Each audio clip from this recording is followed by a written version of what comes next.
하나님 말씀 시편 57편 1절 한 절만 보겠습니다. 우리 다 같이 한 목소리로 한번 읽어보겠습니다. 시작. 하나님이여 내게 은혜를 베푸소서. 내게 은혜를 베푸소서. 내 영혼이 주께로 피하되 주의 날개 그늘 안에서 이 재앙들이 지나기까지 피하리이다. 아멘. 주의 날개 그늘 아래에서 다윗의 고백입니다. 우리가 조금 전에 419장을 찬양했던 것처럼 주의 날개 주의 품 안이 가장 평안하다 우리가 찬양을 했습니다. 오늘까지도 주님은 여러분과 저를 2023년 한 해 동안 당신의 그 날개 그늘 아래에 품어주셔서 이렇게 기쁨과 감사로 오늘 예배하고 교제하게 하시는 일 감사드립니다. 여러분도 그 은혜를 잊지 않았으면 좋겠고요. 내일도 마찬가지인 거예요. 주님의 약속은 당신의 날개 그늘 아래에 우리를 품어주셔서 늘 기뻐하고 감사하도록 살아가도록 평안을 주시고 위로해 주시는 줄로 믿습니다. 그러므로 여러분도 2024년에는 늘 주님 안에서 평안하고 위로를 넘치기를 바랍니다. 아멘. 현실적인 얘기를 하려고 합니다. 사람은 누구나 물에 빠지면 수영을 잘하는 사람이 있어서 나올 수도 있지만 아주 긴급한 물에 빠지게 되면 지푸라기로도 잡는다라는 얘기가 있잖아요. 의인의 삶도 마찬가지인 거죠. 우리가 하나님을 은혜 안에 있고 주의 날개 그늘 아래에 있다 할지라도 오늘 다윗이 고백한 것처럼 그에게는 재앙이 있다는 거예요. 그렇죠? 맞죠? 이 재앙들이 지나기까지 피하겠습니다. 이렇게. 그렇죠? 그러니까 그게 뭐냐면 은혜를 내려주시면 또 은혜를 내려주시면 은혜를 두 번이나 이제 하나님께 구하는 거예요. 다윗은 하나님 은혜를 경험한 사람인데 그렇게 하는 거죠. 그래서 내 영혼이 주께로 피하여 그것이 어디다? 주의 날개 그늘 아래다. 거기서 이 나한테 오는 이 재앙들이 사라질 때까지 피하겠습니다. 라는 거죠. 그러니까 우리도 마찬가지인 거예요. 의인이라 할지라도 물에 빠지면 지푸라기도 잡습니다. 그때 하나님을 잡으려고 하는 의인은 쉽지 않습니다. 잡기가. 그렇지 않겠어요? 이게 이제 갑자기 빠져있잖아요. 그러니까 그럴 수 있는 거예요. 근데 물이 점점 서서히 이제 이렇게 빠져나가면 이제 그럴 수 있어요. 포기가 이제 처음에 하다가 터졌는데 이제 하나님을 잡고 당신의 뜻대로 하십시오. 이렇게 될 수는 있을지도 모르지만 순간에는 하나님을 잡기가 쉽지 않습니다. 우리 믿음의 선배님들도 다 그랬어요. 성경에 등장하는 믿음의 선배님들도 물에 빠지면 다 지푸라기를 잡는 거예요. 뭐 어떻게 하든 이게 헤쳐나가기 위해서 애국으로 도망가고 피하고 뭘 주워들고 막 이랬잖아요. 도망가고 뭐 이랬다는 거죠. 그런데 하나님의 자녀는 주님의 날개 그늘 아래가 가장 안전한 곳이라는 것을 알게 됩니다. 그래서 그곳에 들어가게 되는 거죠. 그러면 시편 17절 8절 한번 읽어볼까요? 시작. 나를 눈동자같이 지키시고 주의 날개 그늘 아래에 감추사.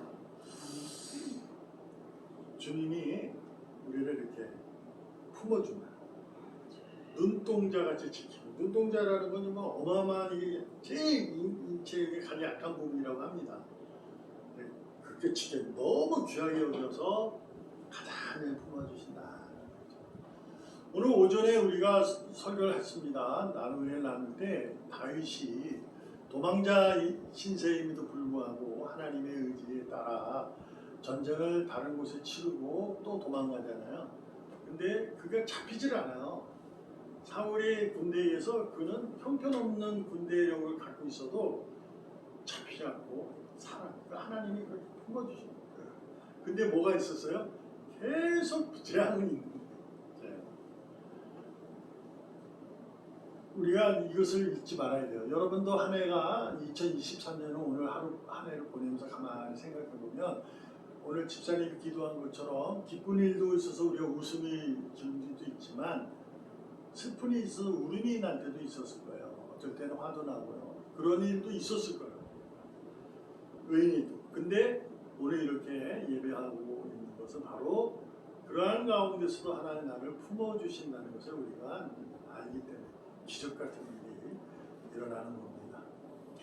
그래서 여러분과 저는 2023년도 주님의 날개 그늘 아래에서 안전하게 살았던 것처럼 내년 갑진년 청룡의 해에도 주님의 날개 그늘 아래에서 가장 안전한 삶을 살기를, 행복한 삶을 살기를, 누구보다 기쁘고 감사하는 삶이 되기를 바랍니다. 아멘.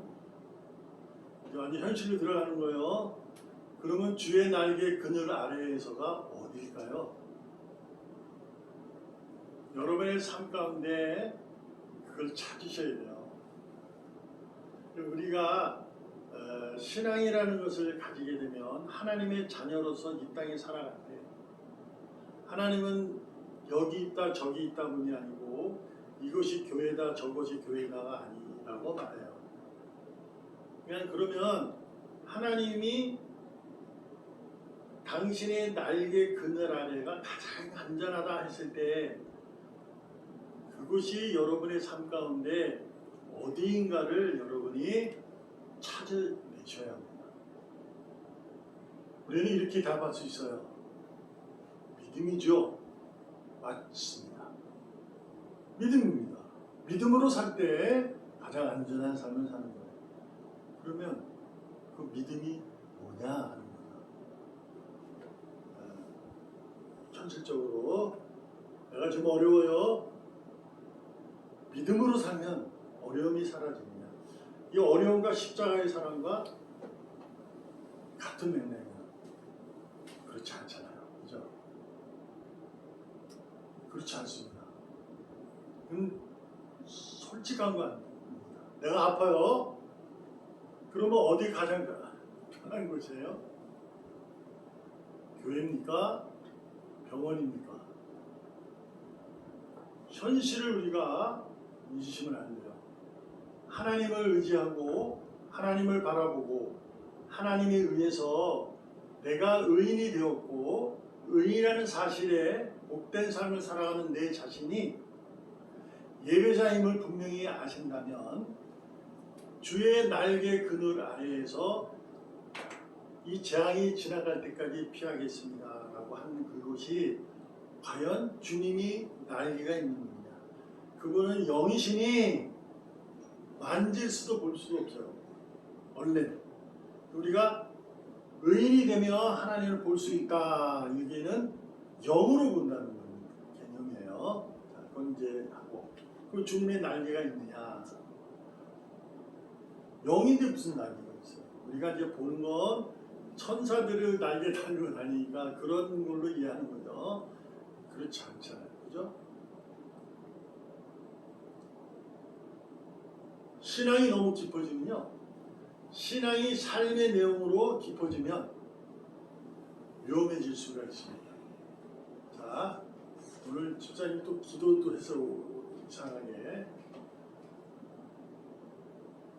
주기도에 하늘의 뜻이 하늘에서 이루어진 것처럼 하나님의 뜻이 이 땅에서도 이루어지다. 하나님 나라가 이루어지듯이 그 나라가 이 땅에 임하소서. 이게 예수님이 가르친 기도예요. 그죠? 그것이 무엇이냐는 거죠. 하늘의 뜻이 이 땅에, 하나님의 나라가 이 땅에. 뭘까요? 그게 주의 날개 그늘 아래 있거든요. 이게 뭘까요? 내 자신이 가지고 있는 믿음의 능력이라고 말하는 겁니다. 근데 교회에서만이 아니다라는 거예요. 예배당만이 아니라는 거예요. 예배당은 말 그대로 예배하는 집이에요. 이런 형식을 갖춰서 예배를 드릴 수 있는 장소가 되는 겁니다. 근데 우리가 주의 날개 그늘 아래가 무엇이냐? 그냥 이게 추상적으로 예배당 뭐 이렇게 얘기만 하면 그렇지 못하는 사람들은 어떻게 되는 거예요? 잘못되고 있는 거죠. 그렇잖아요? 그러니까 신앙은 너무 깊이 빠지면 안 돼요. 어떻게 깊이 빠지냐? 이게 땅에 빠지면 안 돼요. 하늘에 빠져야 그 하늘에 빠진 내가 이 땅에서 그 나라를 펼칠 수 있어요. 그 나라가 펼치는 곳은 교회다. 맞습니다. 그러나 가정에서도 있고요. 직장에서도 사업장에서도 있는 거예요. 학교에서도 있는 거예요. 내가 있는 그곳이 내가 믿음을 가지고 능력을 발휘하는 그곳이 주의 날개 그늘 아래입니다. 다윗이 재앙들이 지나기까지 피하겠습니다. 그곳에서. 그러면 그는 이렇게 앉아서 있었느냐? 아니라니까요. 도망갔다니까요. 말 타고 도망가고. 말 탔나? 말 타는 얘기는 없는 것 같은데 영화에서는 말 타요.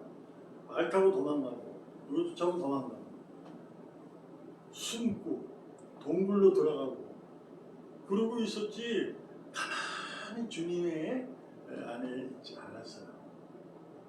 어떻게 이해돼야 되는지 여러분이 스스로 2024년도에는 좀 더 나은 신앙, 그러니까 바른 신앙을 가졌으면 좋겠어요. 막연한 신앙에서 벗어나서 그냥 뭐 주님의 무슨 내 삶의 수단이 되고 이런 거 말고요. 정말 그분이 나의 믿음의 주인이 되셔서 여러분이 있는 그곳에서 내가 숨쉬는 그곳에서 그 사이에 내게 오는 재앙들이 있을지라도 숨을 쉬어야 돼요. 기도하고 읽으셔야 돼요. 말씀 보고 그렇게 하는 거예요. 그곳이 주의 날개 그늘 아래.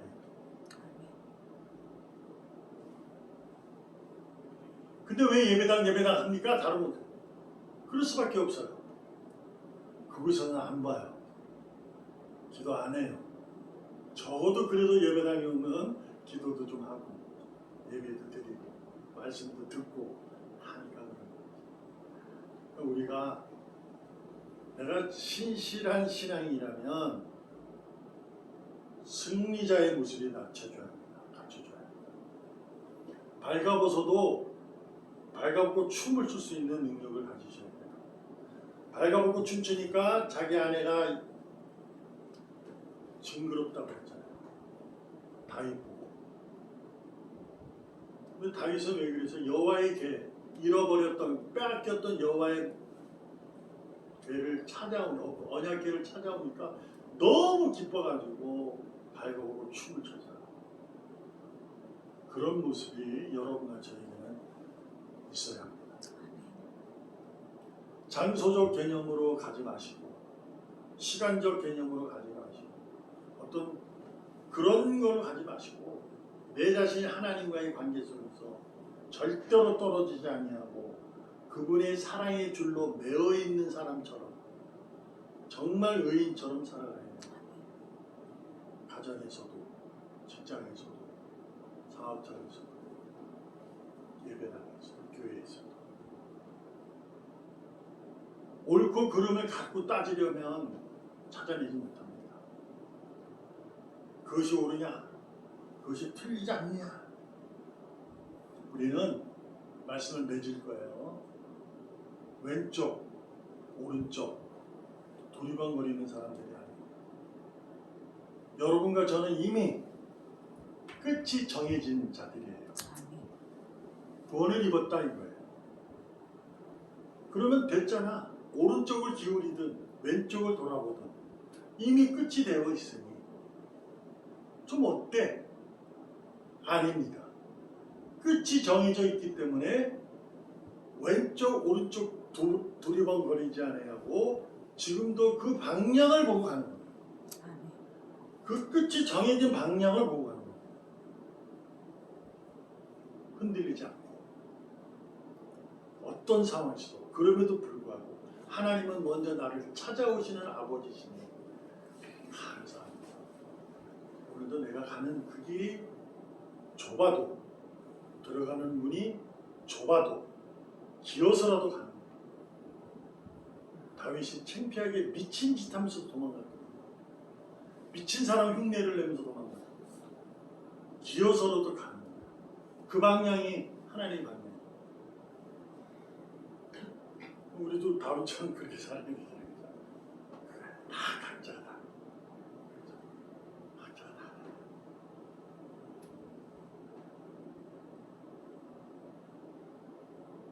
그렇게 살았으면 좋겠어요. 그러나 좁은 문, 좁은 길을 하나님이 우리를 먼저 사랑했으니 우리가 서로 사랑하는 것이 마땅하다. 예수님께서 허리에 수건을 두르시고 제자들의 발을 닦아주시고 닦아주는 제자들에게 마지막으로 권면합니다. 내가 이렇게 한 것처럼 너희도 그렇게 하라. 서로 그렇게 하라. 아시죠? 예배당에 우리가 하나의 의인으로 하나의 믿음의 공동체로 있다는 사실에 대해서는 잊으시면 안 되는 거죠. 그렇죠? 그러나 지금 우리만으로 이해되는 건 아니에요. 전체적으로 그렇죠. 우리는 서로 사랑하고 하는 것은 잊으시면 안 돼요. 나만 독불장군처럼 살라는 얘기는 전혀 아닙니다. 제가 얘기하는 건 아실 줄을 믿어요. 오늘도 우리가 피자를 나누고 치킨을 나누는 것은 바로 그런 겁니다. 이게 사랑의 흔적 같은 거예요. 그렇잖아요. 이게 교제가 뭐 쉬운 것 같아요? 아니죠. 연구하고 그래서 뭐하고 준비하고 하는 거니까 쉽지는 않아요. 그러니까 그런 모습, 내가 어디에 있든지 하나님의 자녀라는 사실을 잊지 마시고 날마다 감사와 기쁨이 넘치는 삶을 살아가는 것이 가장 중요한 믿음의 능력인 줄로 믿습니다. 그래서 더욱더 든든히 서야 됩니다. 든든히 믿음 위에 서야 됩니다. 말씀 위에 서야 됩니다. 그래야 됩니다. 2024년 그렇게 할 자신이 있는 거죠? 그렇게 했으면 좋겠어요. 여러분.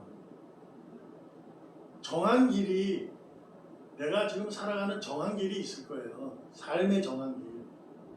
나는 이렇게 해서 이것을 이루겠다 하는 길.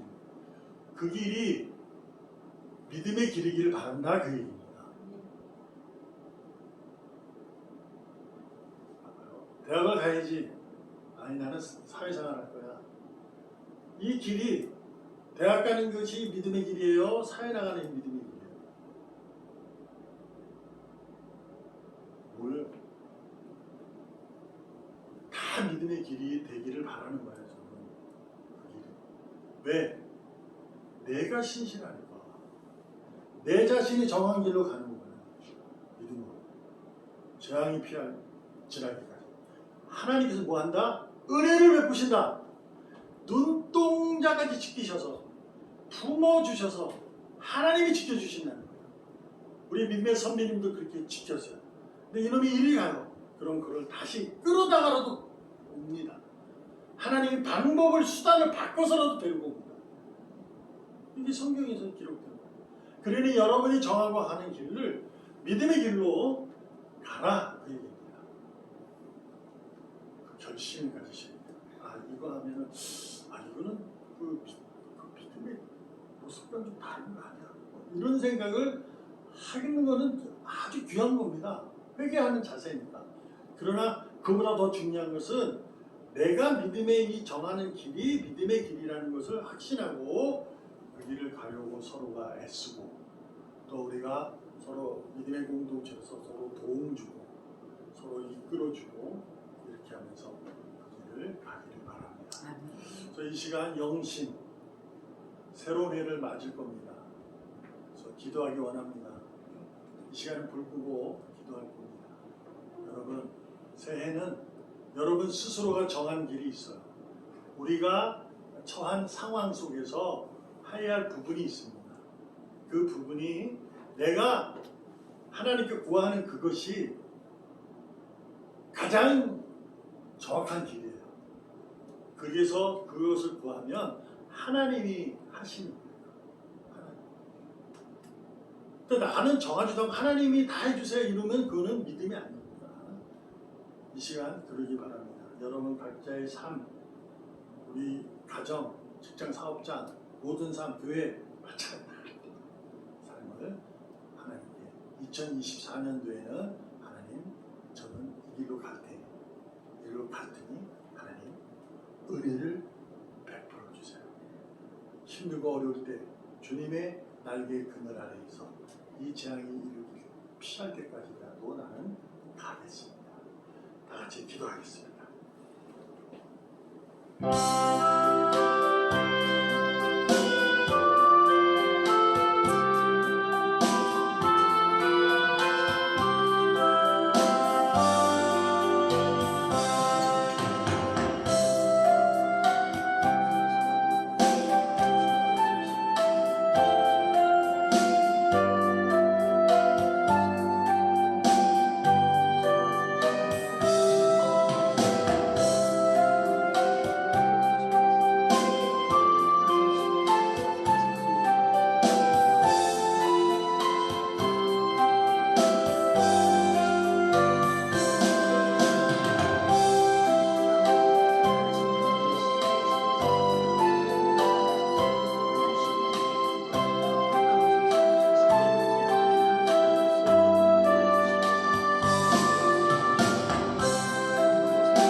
감사합니다.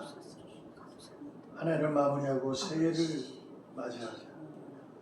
새로운 마음을 가지고 기대를 갖고 살아가기 위해 하나님께 은혜를 구합니다. 아버지 하나님, 새해는 더욱더 긴장하고 더욱더 든든히 용기 있게 살아가는 찐 의인으로 살기를 소망하오니 아버지 하나님 복되게 하시고 이끄시고 주장하시사 하나님의 능력 안에서 곧 주의 날개 그늘 아래에서 힘찬 걸음 되게 하시고 나아가는 용기 있는 자가 되게 하여 주시옵소서. 특별히 새해 정한 길이 있습니다. 그 길로 나아갈 때 믿음으로 나아갈 수 있도록 은혜를 베풀어 주시옵고 이끌어 주시옵소서. 복이 넘치는 삶이 되게 하여 주시옵소서. 날마다 부어지는 삶으로 하나님의 손길 안에서 능력이 넘치게 하여 주시옵소서. 특별히 더욱더 아픈 분이 있다면 주님께서 그 아픈 분의 마음을 위로해 주시고 그 아픈 곳을 어루만지셔서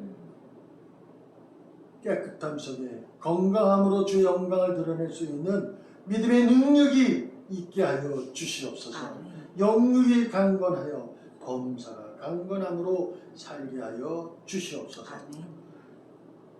어지름이 있고 복잡하고 답답하다면 그것이 하나님의 손길로 깨끗이 해결받아 하나님의 영광을 찬양하는 믿음의 능력자의 길이 또한 되시게 하여 주님께서 펼쳐 주시옵소서. 이끄시고 주장하시고 싸매시고 고쳐주셔서 한 해는 정말 주님 때문에 감사합니다. 주님으로 말미암아 너무 감사합니다. 나는 큰 부르짖음에 감사의 찬송이 그치지 않게 하여 주시옵소서. 돌아가는 발걸음 주님이 축복하시고 더욱더 큰 능력이 넘치게 하여 주시옵소서. 살아계시는 예수님의 이름으로 감사하며 기도합니다. 아멘. 28장 찬송하고 축도함으로 저희 마치겠습니다.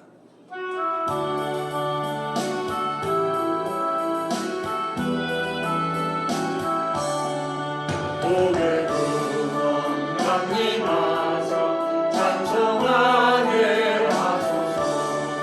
한량없이 자비하신 증량할 길 없도다. 전사들의 찬송가를 내게 가르치소서.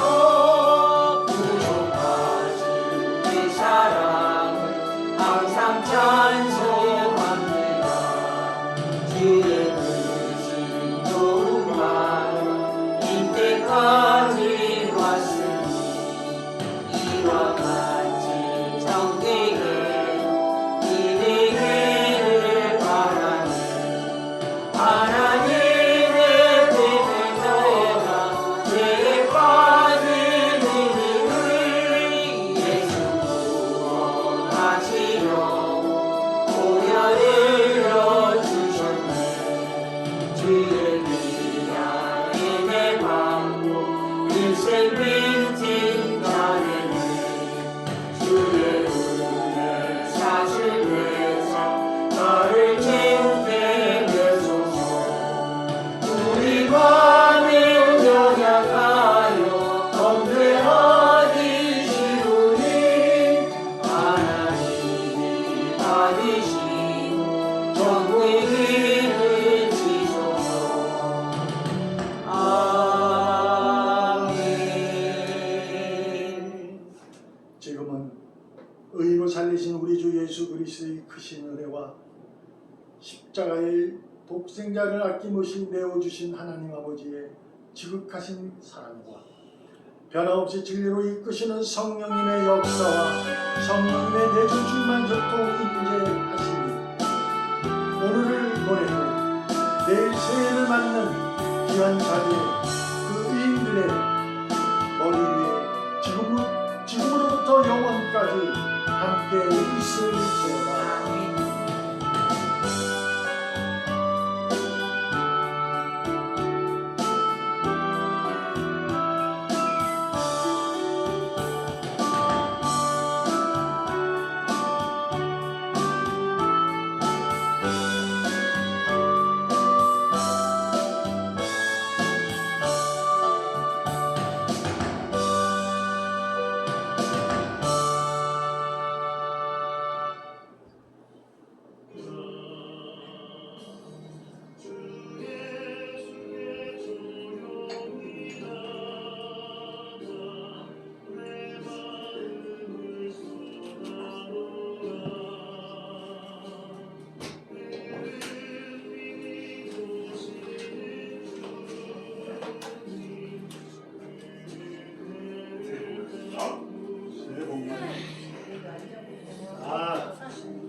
감사합니다. 감사합니다.